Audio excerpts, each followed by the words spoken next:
Luz Maria. And I'm Lisa Frank.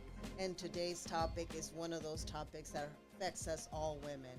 Have you ladies just come on and join us and remember, have you ever been loved and have this amazing relationship with your girlfriends? Or how about being backstabbed? Those are the conversations we're going to talk about. And I know all of you listeners have experienced that. And we just want to invite you guys to listen in to Ear Hustle with us. Don't feel excluded because you may be able to get a few tips that may help you in your own relationships, as well as assist the women and that are around you to maneuver the relationships that they are in. That is such an important thing. We're hoping that some of these little tips here that we share, at least our experiences, and maybe use listener when you subscribe and you get to share. You can even share some of your ideas, and why not? Let's create this and make it even bigger than we even thought. So I'd love that. We welcome your feedback in the comment section. Feel free to tell us what you're thinking and questions that you might have, and at some point we may address those. And welcome. Share your story. So anyway, let's just start this amazing topic, and want to start with something on the positive note. Let's start on the positive note with our sisterhood. So I'm going to share a little bit of what one of my friends, and this friend has been with me for about 30 years, Lisa, and we've been friends, and her and I have been through the thick and thin, and without her, I cannot see life. Anything that happens, whether it's to celebrate or whether it is to have something that's awfully happening in my life, I always dial that number, and I know I can count on her. Just because she knows my history, I can be so vulnerable with her, so vulnerable. I know I'm not going to be judged. All it is, I'm going to be heard and loved. My friends and I often look back at the process of how our relationships became what it was today. And I have one friend that is really dear to me. And of course, we talked about vulnerability and how, in order to have these relationships with such depth and such trust, that you have to be vulnerable. And this friend, I met her on the job, and we looked, would talk to each other and just say hi. And so finally, one day, we decided to go out to lunch. And we were both had that, I wonder if it's okay to trust you.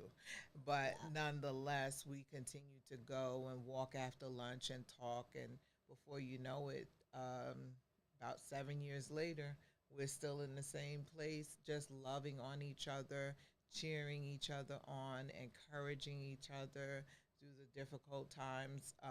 I've been through caring for ailing parents, and now she's in that phase of life. Oh my gosh. And there's distance between us because she's in another state. However, I've sat on the phone with her, and she's very apologetic. She's so sweet, and she says, well, you don't have to stay on the phone. And I said, no, I'm sitting right with you in the hospital, because if I was there and I was in town, I'd sit right next to you in that hospital, and I'm not leaving until it's time for us to leave.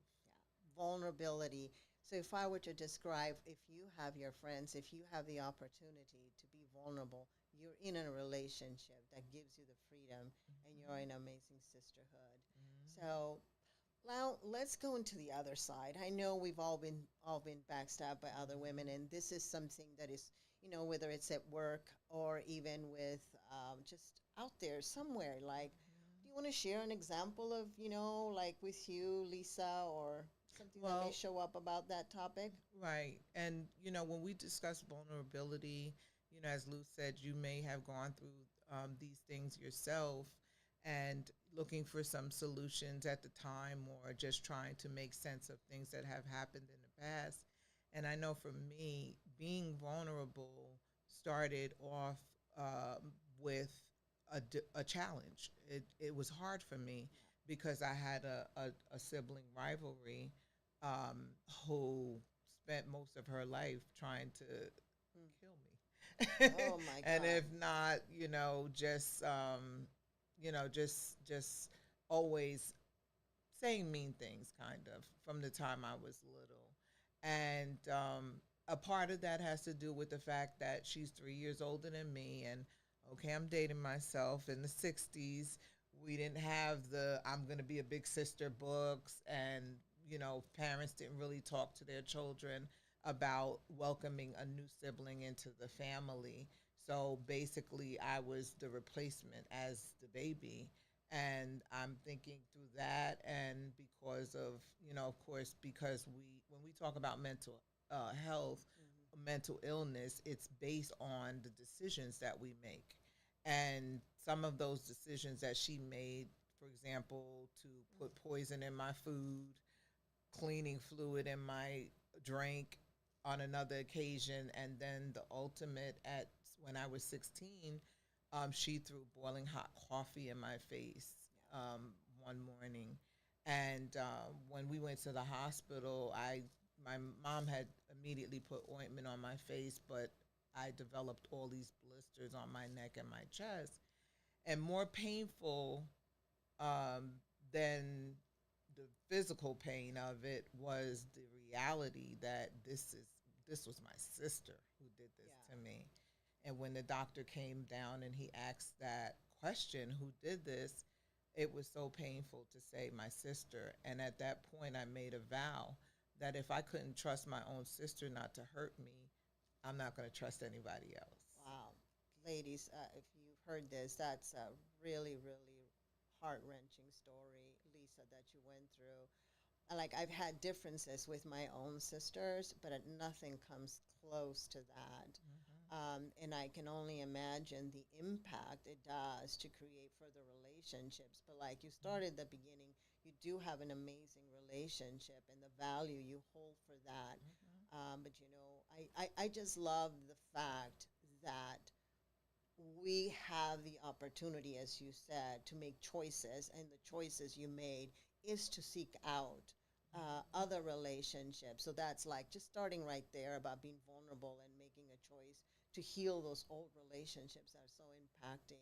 So, how about you? Have you had any negative experiences that you believe made it difficult to be Yes, vulnerable? it I've had many experiences in my life that have made it very difficult.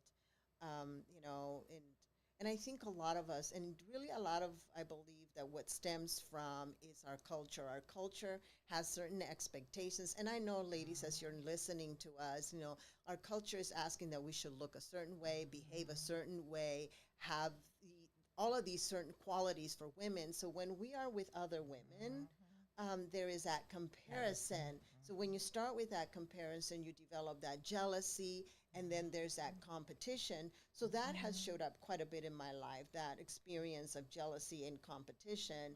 And it's not even that it was expected. It's just sometimes I do believe society puts all that pressure. So when we're walking together as a group, and we're out there in the world, it is the world that looks at us and compares us. Right. And that itself, so I see it as a responsibility also of our culture, of how it's supposed to be and look like. And I think that sisterhood is also an opportunity for us to help get past some of the scars Yes. so we could help each other. I've worked in the field of addictions for over 18 years, and I find that I've worked with both men and women, but I find that women come into treatment with more shame for Yes. the exact same reason that you mentioned, that we have so many expectations that to be a lady is this and to be a lady is that and what it's not. Yeah. And so when a woman is in an active addiction, she's going to do some things that the world would consider not so ladylike in order to feed that habit. And she comes in with a lot of shame, and I feel like as sisters, we should look at each other as sisters. We should look at each other as wanting to help the person make it to the next level in life. And when we do that, you've gained a Yeah. friend. Yeah. Even if it's just for a season, if even if it's just to get you over one hump, in your life, and then for whatever reason we move on. And sometimes there's many people that I've never seen again, but just we've helped each other because you are my sister Yeah. and I don't want to see you hurting. Yeah. And I really love the fact that you said this is an opportunity to be really supportive of one another. But there are times, there are some friends we do have to put boundaries. Right. And I think all of you ladies out there know that, and we know who they are. We do have to We put do. boundaries, We do. because if we don't put boundaries, some individuals choose to not Right. heal, go through the process of their own personal growth. They stay in that state Right. of hurt, of Mm-hmm. comparison, of competition, of jealousy, and it does take some time for us to grow. And just going back into the definition of mental health, That's and in right. terms of sisterhood, the value is, the it's more of a quality than a quantity Mm-hmm. in our relationships. That Mm-hmm. really matters. So for me, the way I've had an opportunity, like with the ladies, and is to create a nonprofit. For me, sisterhood is so important to have a community of women. And this nonprofit, it's called Latinas with Purpose. And the reason I started this particular one is has to do with healing through writing, and also Latina women that are just amazing at art. And it seems as us sisters, if we can really embrace each other and elevate each other in our lives, as seeing the beauties that all that we create. And I think I've shared an example like this before. If we were to put museums, and we put different, like a museum with French, and the French museum artists, and we put the German, or we put the Americans or the Canadians, and if in that line of museums we would include a Latina museum with artists, hardly anybody would go there. Hardly anyone would go there, because we've had this concept already that's so embedded in our culture. And it really is up to us, so not just within sisters, between each other, as we become mentors of our community. So that is one of the ways I have actually taken actions, because I do believe in sisterhood in a community. And I think that's great that you are introducing your culture and trying to show that, we all have giftings, and Yes. our giftings aren't, always specific to our culture. And although I may not totally relate to your plight in the cultural wars, Yes. or rejection, um, African Americans have always been known to be performers. Yes. Okay, and we've always been called on to perform, whether it be in dance or art or however. So you would need to cross a bridge, Yes. and then that brings me to another point in crossing a bridge, that you created this nonprofit organization, for women, Latina women, to be able to write and create art and have it recognized. Well, you're also partnering with someone to do that. And sometimes we need to identify. So in my culture, we have this saying, if someone says X, Y, and Z and it offended us, we might say, well, I put her in her place when she said that, right? Yes. Well, that's a negative connotation to that, putting a person in their place. There's also a positive aspect to that, where you're not putting a business partner in a friendship role, Yes. because you may work with someone, but they may not be the ones you take to your home. They Yeah. may not have, and when I use the word maturity, it's maturity in certain levels. It doesn't mean that we're not mature, but sometimes you're not mature in your emotions. Yes. Sometimes you haven't moved beyond certain Yes. circumstances that have happened in your life. And so you're immature in that area, and then you're bringing harm to the person because they allowed you in a space that you're not mature enough to handle, and then end up causing harm. So you have to every relationship should be tested, and you have to look out for certain things, and you have to also be healthy enough to know that this is not going to work for me with her right now. I know someone who's dealing with an issue with her sister, and they both have the same father but not the same mother, and the situation is a little fragile because each of them have their own hurt, right? And they're sisters, Yes. right? But in their trying to come together, if one has not resolved a lot of their own hurt, they're going to end up inflicting pain. So I found that the other person may have to pull back and say, uh, yeah, you're still dealing with a lot. So I'm going to have to step back for Yeah. now to protect my own mental health. Yes, and it's really important because and it's my observation. I see that in a lot of women like Mm-hmm. that own their own space and they develop and they grow in this world into their own success and their own capacity. They take it on further and further and further, wherever that may be.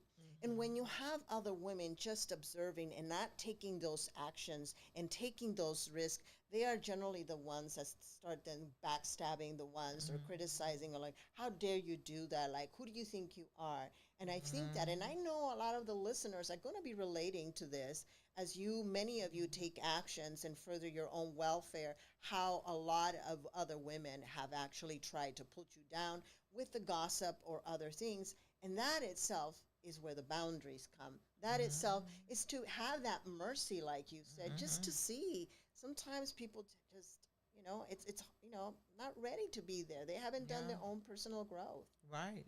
Because you can invite a person in, and if a person's not um, respectful of boundaries, you may have to have that conversation that says, when you do this, I'm not comfortable with Yeah. it. So could you please not do that? And sometimes you say that to a person and they continue to do what they want to do, but we also have to give each other space to change if we want that relationship to work, because we have to have measurable progress in a reasonable amount of time. Change is never an event. It's always happens as a process, right? Yeah. So, we have to lend the time for that to develop.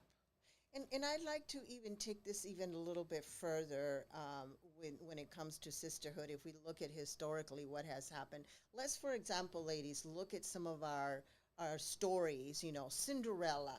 There is the Cinderella, Mm-hmm. the good, humble little girl, beautiful, waiting for Prince Charming to take her out of this place. And then there's the sister witches, a sister in that. So if we look historically, we have been embedded to have this one against another just through our stories. And then we want to own that role of Cinderella.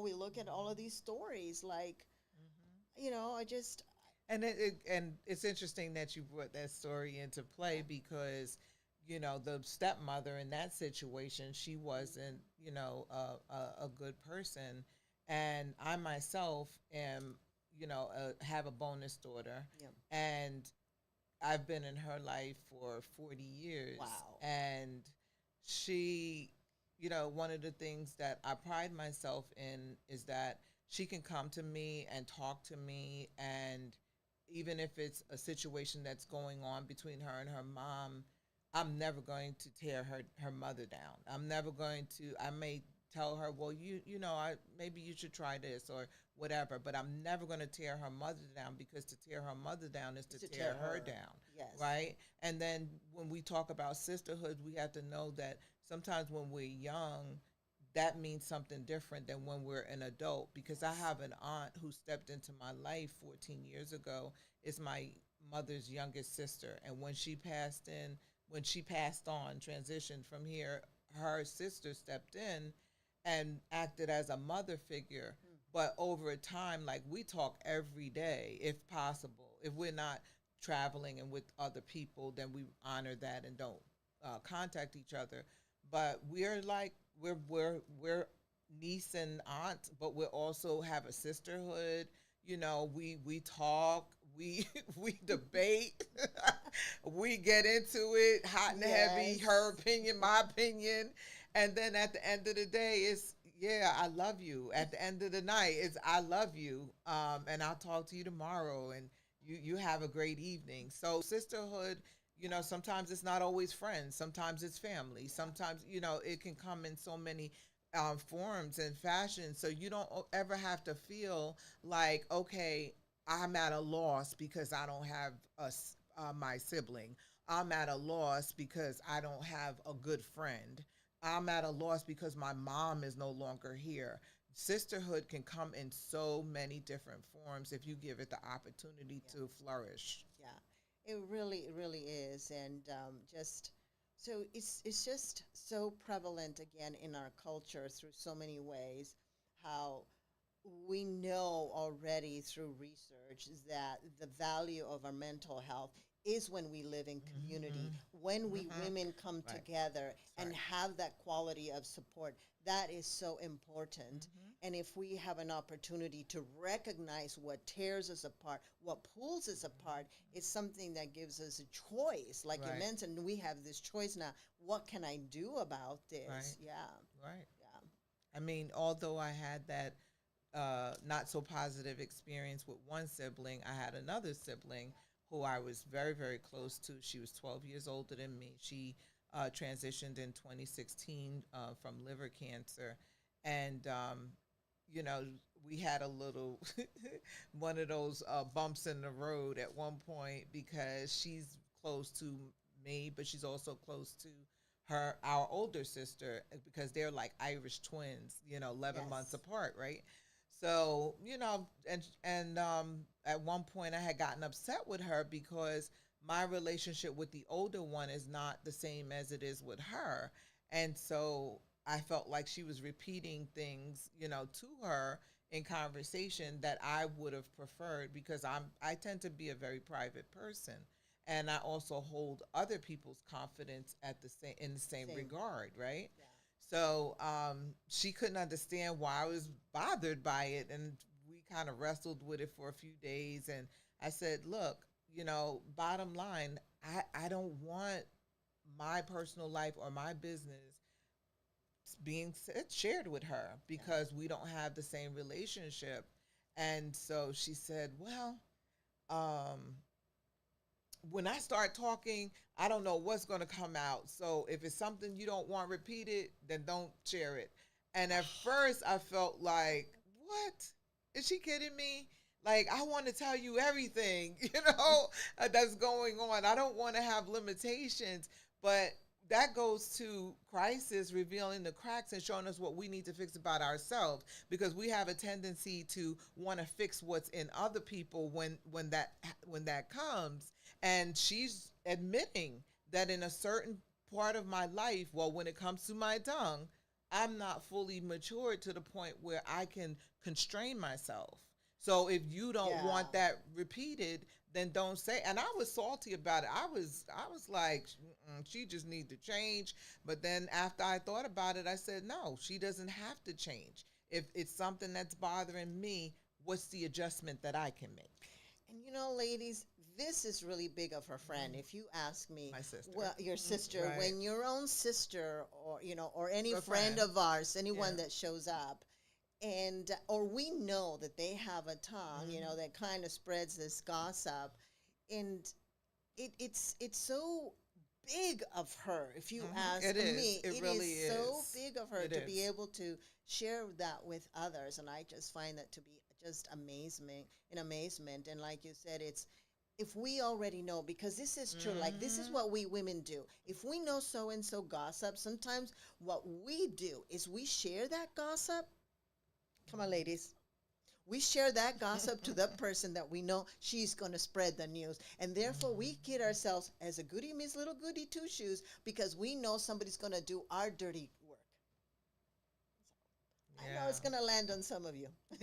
Yeah, some of you didn't land on me, but Yeah. but it's definitely true. I mean, we all have that human connection, and sometimes our motive. I never considered her to be a gossip.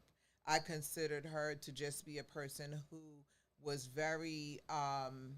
She wanted to be connected to people. She loved to talk, and it's just that she just didn't have that discipline. And we have to be honest with ourselves, ladies, even because that's a part of what's going to help us in our human connections, is being honest with yourself and knowing what your shortcomings are, right? So knowing what your shortcomings are, um, you can say, easily when situations come up, you could say, listen, Okay, I know how I am. So when I come to you, I'm coming clean. Don't, I can't, I'm not capable of doing this. I'm not Yeah. capable of being that kind of friend just yet because I still have to work through that issue.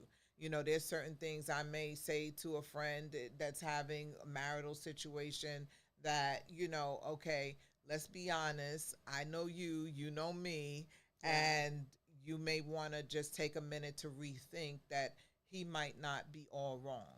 And as ladies, this is just so amazing and powerful. And Mm-hmm. as we're getting here to wrap up, one of Yeah, the things I really got out of this conversation is the value of being vulnerable. And that gives us an opportunity when we're vulnerable to have these friends that really are going to nourish us. And we mm-hmm. also be able to share here together and, that we're not going to have every friend that we're going to be able to share it all. There's That's going right. to be few, Some so not limitations. quantity versus quality. So being Mm-hmm. aware that that is more valuable than anything else, vulnerability. And yes, sometimes when we grow as Mm-hmm. individuals, what that has the consequences for other individuals. And sometimes boundaries is what we need to That's right. create. And So yeah. And like she said, as we're closing, we would love for you to take away the fact that in every relationship, boundaries are healthy. They're healthy for everybody involved. They keep us all safe. And it's not just a cliche, but boundaries are how far you're willing to let others go, and limitations are how far you're willing to go. And when those are clear in a relationship, it really helps you to have the healthy relationship and be able to thrive and be able to serve the purpose that you're trying to serve in that person's life, whether it be sisterhood or just as a woman, as a mentor on whatever level of mentorship, whether it be downward mentoring, peer level mentoring, or upward mentoring. But we have to have human connections in order to get to the next level in life. So we hope that you'll go away knowing that it's possible that you're not an island and you don't have to be alone.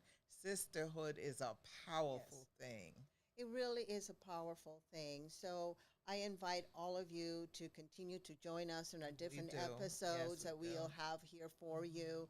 And so please subscribe and hit that button, press like, Yeah.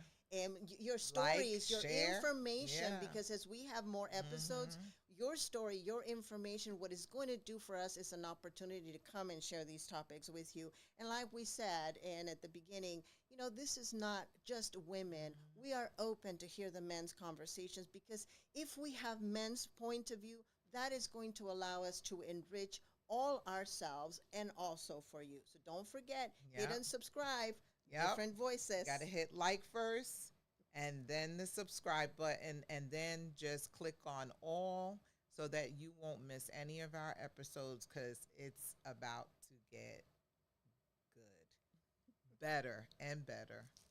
And we don't want you to miss it.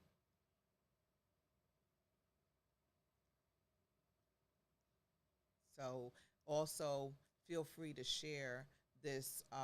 Feel free to share this on your social media pages. Just hit that share button. You could either copy the link or you can just hit share and send it straight to Facebook or to a friend through Messenger, whatever way you choose. But let's spread the word so that we can continue to grow together and that we can be better and do better at what we're trying to accomplish in this life because we've all got purpose. Yes, we do. So see you in the next episode. Different voices. Sisterhood.